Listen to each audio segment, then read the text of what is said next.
It is my absolute pleasure to introduce our keynote speaker, a man who has shaped not only the financial landscape of Wall Street, but is now at the forefront of redefining America's trade strategy. We are delighted and privileged to be joined at the India Today Conclave, live and exclusive from Washington, D.C., by the newly appointed Secretary of Commerce in the United States government, Mr. Howard Lutnick. Can we have a warm round of applause, please? He's the key man leading the charge in global trade negotiations on behalf of President Donald Trump. Every single thing he has done and said since his appointment has made global headlines. And this is the first time that Lutnick will be speaking to an Indian audience live after assuming this important charge. Howard Lutnick has been the chairperson and chief executive officer of Cantor Fitzgerald. He's a titan in the financial world, someone who rebuilt and led one of the most influential firms in global finance, navigating it through extraordinary challenges. Some of you may know Mr. Lutnick's brother, Gary, and 567 employees of his firm were killed in the 9/11 terror attack at the World Trade Center. The offices of Cantor Fitzgerald were located on the top floors of the One Trade Center.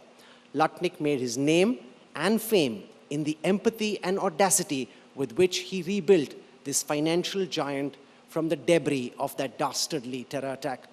He's now given up his corporate responsibilities and is trying to help President Trump make America great again.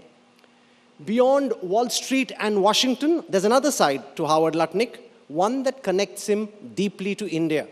He's a man who appreciates the art of a well-executed cricket cover drive, not just as a spectator, but as a father of a son, Ryan, who's played club cricket in the UK. Lutnick himself enjoys watching the odd IPL match. He also loves digging into Indian cuisine, proving that negotiating spice levels in a curry is something he can do with the same finesse as negotiating a trade deal. Howard Lutnick brings with him not just astute financial acumen, but the appreciation for the bridges that business and culture can build between nations. As he leads America's trade conversations, he does so with the confidence of a Wall Street tycoon and the pragmatism of a deal maker who understands what makes economies thrive. Ladies and gentlemen, at the India Today Conclave, join me in extending a warm India-sized welcome to the 41st Secretary of Commerce in the United States government, Mr. Howard Lutnick. It's an absolute pleasure, sir, to have you with us. Thank you so much for taking out time.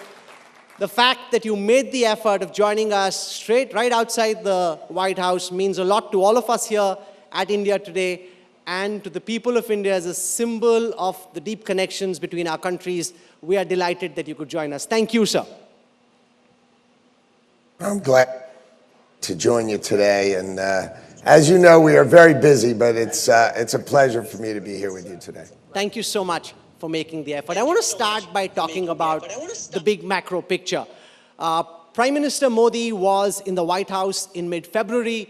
The joint statement put out at the end of those talks suggested that the talks were substantial and substantive. Could you start by giving everyone a broad view of where you think India and America-India ties stand in the view of the new Trump administration? Mr. Lutnick.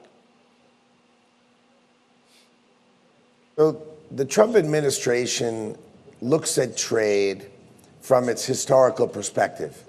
You know, back when, from the 1870s to 1913s, America only had tariffs and no income tax. And then post the World Wars, America tried to export the strength of its economy, the power of its economy, to help rebuild the world. And India, of course, was a great beneficiary of its ability to trade with America, and when America had low tariffs, and India protected its own market with very high tariffs. And that trade strategy and that trade policy, let's call that the industrial policy of America, is about to change. It's been 80 years since that was set in 1945. But it's time for that to change, and President Trump is thinking about it from the term reciprocal. How you treat us is how we would like to treat you. And I would like to tell you that India has some of the highest tariffs in the world, and that will require a rethinking of the relationship, the special relationship between India and the United States. So you've been speaking a lot about reciprocal tariffs coming into effect from the 2nd of April. Can you give us a sense of how you see this come into play? What level of tariff is the United States looking at? Our Commerce and Industry Minister, Piyush Goyal, has been in the US this week. You've had some dialogue with him. How have those talks gone on? And how are you looking at reciprocal tariffs starting the 2nd of April?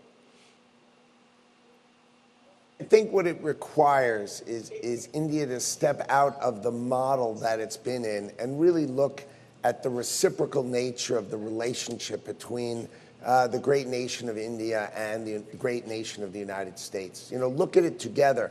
We have an extraordinary opportunity together, but if you include the whole world in it and you're always worried about each and every country of the whole world and how that pieces together, it would be almost impossible. So we would like to focus on bilateral conversation just between India and the United States, bring down the tariff levels that India has that protects, some of its areas. But remember, your protections are for the world, and really look at the opportunity of trading with America in a special way, in a unique way, to trade with the most powerful economy in the world and the largest consuming economy in the world, which is also very, very important. So we've already seen the Modi administration proactively reduce taxation on the import of big motorcycles, the import of bourbon. So are you seeing progress in the way that you would have imagined? Because if a bilateral trade agreement is to be signed between you and Minister Goyal by fall, there is very little time to be able to actually get that done. Do you think it's possible given the time frame at play? Well, if the time frame was designed to do motorcycles and bourbon and this product and this product and this product and this product, you're right. It would take forever, forever. But because India is so gigantic and the United States is so gigantic, the right way to do it is a macro, and that's why we think we can get it done. The United States is interested in doing a macro, large-scale, broad-based trade agreement with India that takes everything into account, and that, I think, can be done. It will require a different kind of thinking, big thinking, things that your prime minister can do, because your prime minister has a great, Prime Minister Modi has a great relationship with President Trump. That was obvious when we were all together. I was there at the meetings. I was there at the lunch that we had together. I've spent time with your ministers. But it's time to do something big, something grand, something that connects India and the United States together, but does it on a broad scale, not product by product, but rather the whole thing. Let's bring India's tariff policy towards America down, and America will invite India in to have really an extraordinary opportunity and relationship with us. Some of what America has been pushing for example, lowering the import duty on some agricultural products, would be politically suicidal for Prime Minister Modi if he ever went down that route. So as a friend and an ally, how does America look at the sensitivity? Because you've got millions of farmers and you've been to our country. If he actually reduces trade tariffs on agricultural produce in the way has been suggested by the US, that's goodbye to any government in power. Well, I think the idea is to truly understand, the good thing is your government truly understands your market and we understand ours. And the key is to try to find that place. So yes, the Indian market for agriculture, it has to open up. It can't just stay closed. Now, how you do that and the scale by which you do that, maybe you do quotas, maybe you do limits. You can be smarter when you have your most important trading partner on the other side of the table. You can't just say, as you said, oh, it's off the table. That's just not an attractive way of doing business. The right way to do trade, the right way to do business is to put everything on the table, but do it smartly and do it thoughtfully. Maybe certain products have quotas. Maybe certain products have limits. Maybe certain products you do in certain ways. And then we do the same thing on the other side, and we craft an agreement that is sensible between the two of us. Some of the tariffs that the United States has announced are potentially inflationary for American customers as well. I was reading a research report which suggested that for every 10% increase in tariff, there's a 1% increase in consumer price inflation. So you're also accountable to American people and the price at which they buy products domestically. How concerned are you about the inflationary impact of the moves that you're making on tariffs, sir? Oh, I'm more concerned about the things you read. There is no inflation from tariffs. As you know, I mean, India has amongst the highest, if not the highest tariff rate in the world, the second highest tariff rate in the world. And because you have such high tariffs, do you have inflation? Of course not. Remember, inflation only comes from running deficits and printing money, right? And India and your economy and all the people watching me today, they understand that tariffs have not created inflation in India. So my opinion to that is that's nonsense. Sir, you're also encouraging companies to make in America, whether they're American companies or other companies. Now, one of the reasons that manufacturing moved out of the United States is that it no longer was economically viable and competitive, given the high cost of the factors of production, particularly labor, for manufacturing to happen, which is why it moved to countries like China, Vietnam, to some extent to India. That reality still remains. There is some robotics and AI which can help you, but the fact that America and these global supply chains are built over decades with very sharp financial managers like yourself in your previous life looking at which part of the supply chain should be set up in which part of the world. Now, as you try and reconfigure that, A, you've got 4 years to try and do it. Can it happen? And B, the kind of impact it'll have given the realities of what it costs to manufacture in the US. So what happens is people think about these things as if there's a level set of the world, right? If there were no tariffs in the world, no trade barriers, no subsidies in the world, then each company would try to find the lowest cost labor in the world, the lowest cost production in the world, and they would create the lowest cost. But that's just not true. There is virtually no country, if any country in the world, that does not, as you said, protect its farmers, protect this, create that. So what you're going to see is America is going to say, I want manufacturing to come back home. I want manufacturing to come back home. And if that means I need to put a 25% tariff on the outside world, I'll do that. And if that equalizes production home, that will equalize production home. Autos, semiconductors, lumber, steel, aluminum, and copper. These are all products, pharmaceuticals. These are all products that the president has called out that he wants to make sure for national security purposes and for purposes of our country, we need that manufacturing to come home. And if you put up a tariff wall, a barrier, an economic reason for people to come home, they will. So, the theory of every country in the world is free is just not true. The key is we want certain manufacturing to come home. It's going to come home because we have the greatest economy in the world. We have a giant magnet called the American consumer who buys the most stuff, buys the most things of any country in the world. We buy more than double what the 1.4 billion people of China buy. So you need to do business in America. It's vital for the world to do business in America. And some of that business needs to be built in America. Now, the relationship between India and the United States is a very deep relationship. It's also a very wide relationship. Many sitting here would go away with the feeling that since the second Donald Trump presidency started, the entire focus seems to be on trade and on tariffs, as if that is the centrifuge of the relationship between our two countries.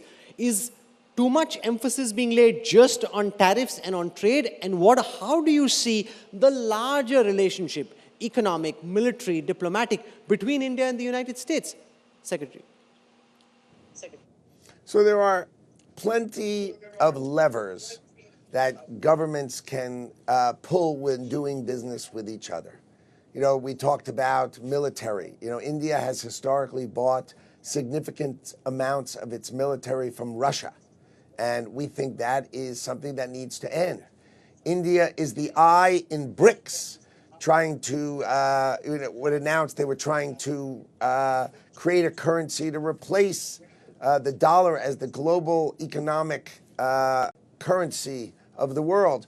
You know, these kind of things don't create the love and affection that we really deeply feel towards India. We would like those things to end, and we would like trade to be more fair, and we would like to create an incredible and strong and powerful relationship with India going forward. But those particular things, for example, are on the table for discussion, and your tariffs, which are some of the highest in the world, are on the table for discussion. But I think if we do it bilaterally between India and the United States of America and leave out the noise of all these other countries, I think what you will see is we will come up with a great trade relationship with India that I think will help both India and America grow and prosper.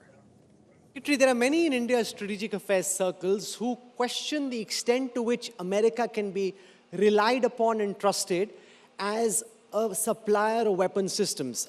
Our country's history shows that at crucial junctions, the US has held back on crucial military technology. Even the GE-404 engine, which we were to install into the light combat aircraft for the Indian Air Force, has, for inexplicable reasons, been held up. How do you respond to naysayers in India who say, France can be trusted, Britain can be trusted, Russia's been a reliable arms supplier, but can DC be trusted given the level of mercurial swings we can see between administrations? You know, if I listened to that and really took that in, imagine me saying back to you, so then you should rely on France and Britain for your defense and for the things that happen to you in the world. Oh, come on. America is the greatest military and industrial complex supplier, creator, and builder in the world by so far. You would never, ever suggest France or the UK to be your supplier. And imagine choosing Russia. Yeah, that would be a way to really create India's comfort and independence. No. America is extraordinary. Its combat military gear is the greatest in the world. Its technology is the greatest in the world. It is vital for India to stop listening to those silly people and come back and talk to the United States of America, which your prime minister did, and he did a great job when he was here. The key is let's form the best relationship between India and the United States. That is key and that is important. And that other stuff about relying on others is just noise. Secretary Lutnick, you are at the bleeding heart of the Trump administration, the most important voice on economic affairs. From an insider's perspective, can you speak to this large, influential audience and tell us what is it like to be in the middle of the most important administration, in the midst of the biggest changes in the geopolitical order this world has seen?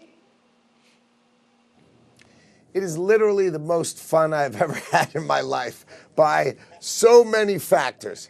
You have the smartest person at the table, in the Oval Office, at the Resolute desk, making the decisions. He is so smart.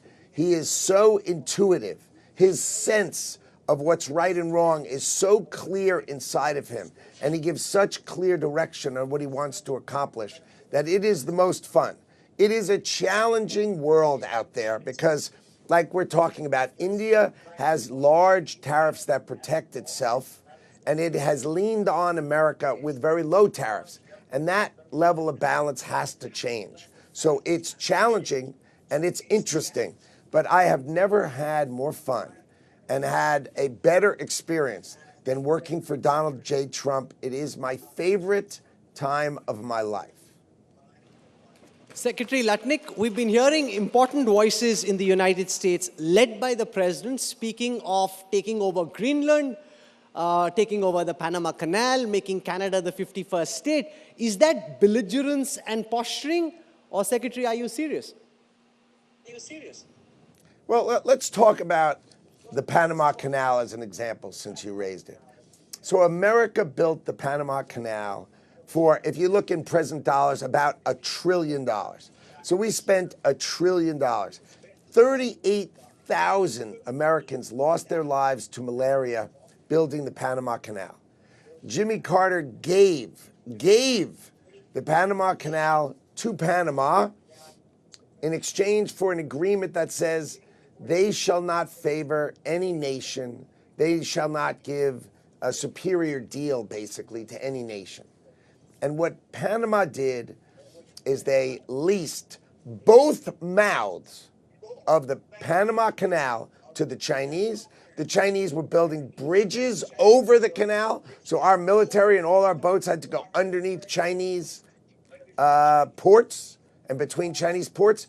And then if you put an iPhone pointing both ways on a ship going through the Panama Canal, 70% of all language you saw on all the billboards and all the signs and all the containers on both sides, all Chinese. You think that's reasonable? You think that is saying I won't favor any nation?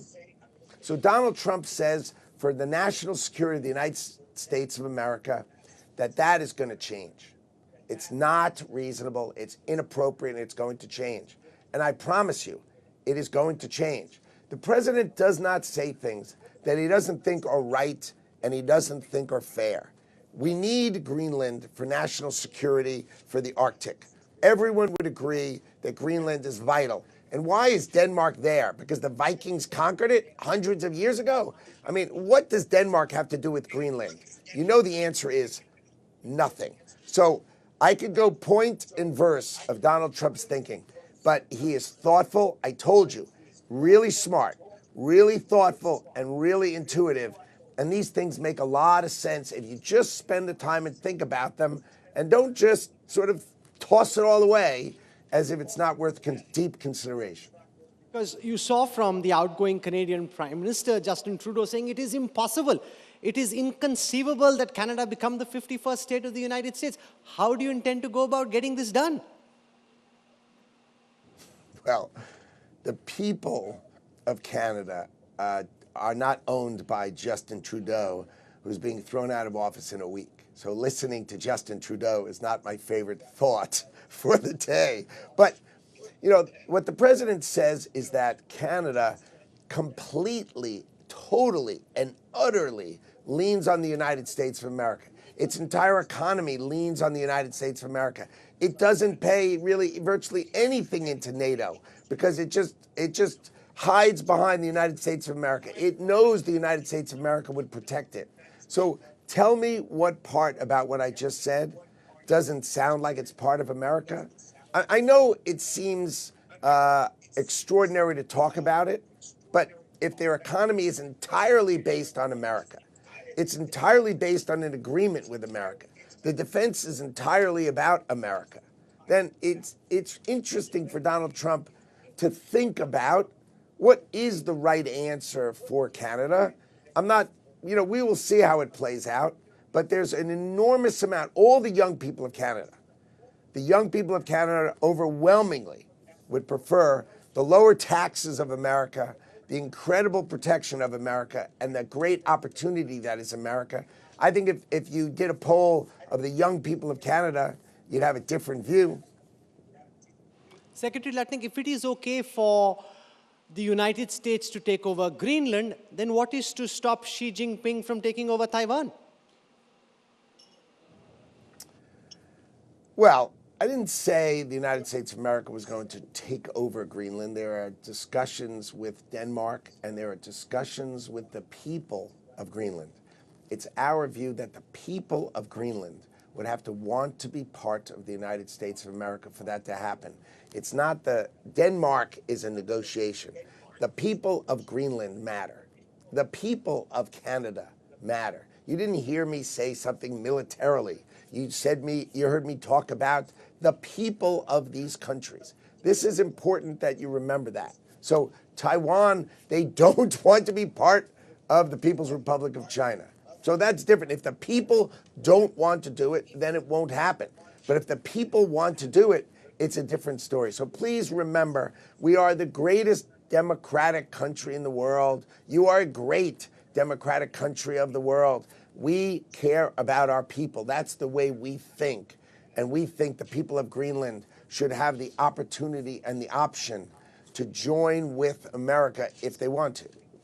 Before I end, sir, I want to ask you about China. We've seen the United States twice over announce new tariffs on China.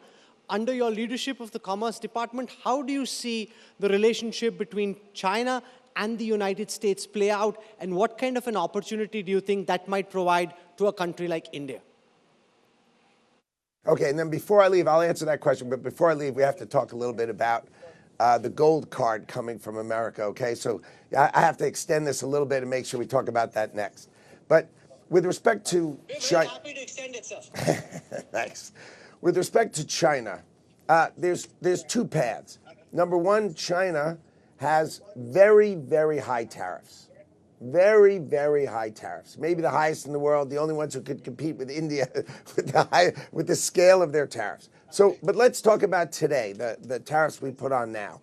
That's about opioid production and the ingredients of opioids and fentanyl called precursors. In 2019, President Xi offered President Trump that he would put the death penalty on anybody who made those ingredients. And now, in 2025, those same ingredients receive the largest level of subsidies available in China. So Chinese government is subsidizing the production of these fentanyl precursors, and that's what got Donald Trump to put tariffs on China. End the fentanyl precursor or ingredient production. Makes a lot of sense. When we get to April 2nd, we'll start talking about a broader range of tariffs. But for this period of time, it's about opioids, and it's about fentanyl, and it's about drugs killing Americans, which has got to stop. Let's talk then about gold cards. What's your pitch? Because at one level, there's this pushback against illegal immigrants. At the other side, there's uncertainty over H-1B visas, and you've got this new gold card. So explain, because there are lots of very rich, influential people sitting here in the audience, watching you live across our country. How do you envision gold cards play out, and why do you think this is a good idea, sir? So the extraordinary opportunity of the American economy, the magnet of the great American economy, has never offered the ability to have a clear path to citizenship, but the ability to only pay tax in America and not pay tax on your global income. So that difference, where we're offering people, if they come into America through this gold card, they will only pay tax in America and not pay tax on their global income. And we think there is an enormous scale of opportunity of people who want to come to America, want to have this gold card, which is basically just an extraordinary green card, if you think about it. But it's in a gold card. It will have quick access to the market. It will be quickly vetted and then and approved. And these people, the great entrepreneurs, great business people, great leaders, will come to America. They'll build businesses in America. They'll drive the economic heart of America, will add value from the world in, and we will reduce our budget deficit, because Donald Trump's goal is to balance the budget of the United States of America. And once he balances the budget of the United States of America, his plan is to have tariffs and other outside fees start to eliminate the Internal Revenue Service. His goal is to drop taxes on Americans, drop taxes on Americans. He started with no tax on tips, no tax on overtime, no tax on Social Security, things like that for the key core of America.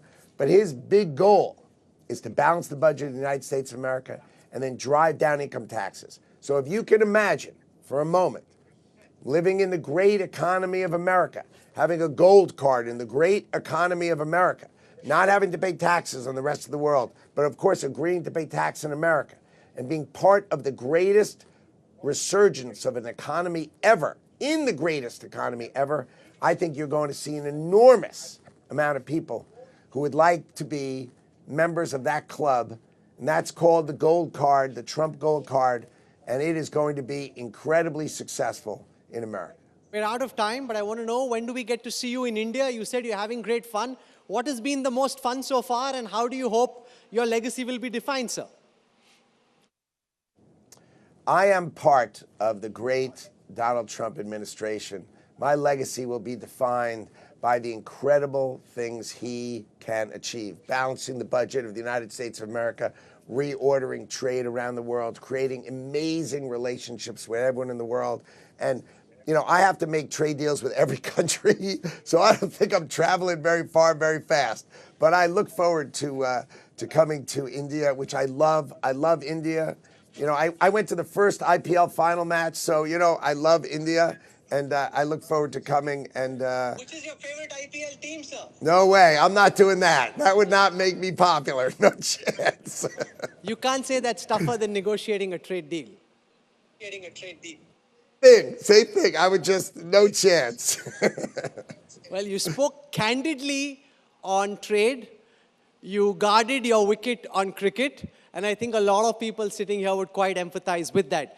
When we started having this conversation with your office, Secretary Lutnick, if somebody had said that we'd actually be able to set up this live connection in the midst of all that you're doing with China, with Mexico, with Canada, with India, with EU, probabilistically, I would have said this is close to just 1%.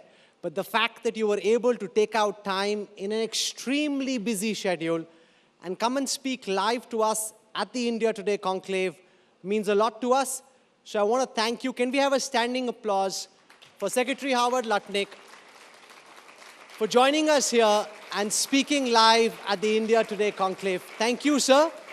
We wish you all the best. And in the end, I want to quote what our Prime Minister said. You're focusing on making America great.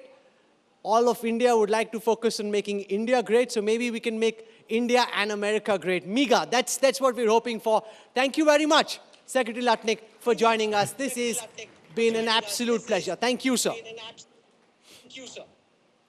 Bye-bye. If you like the video, do like, comment, share and subscribe.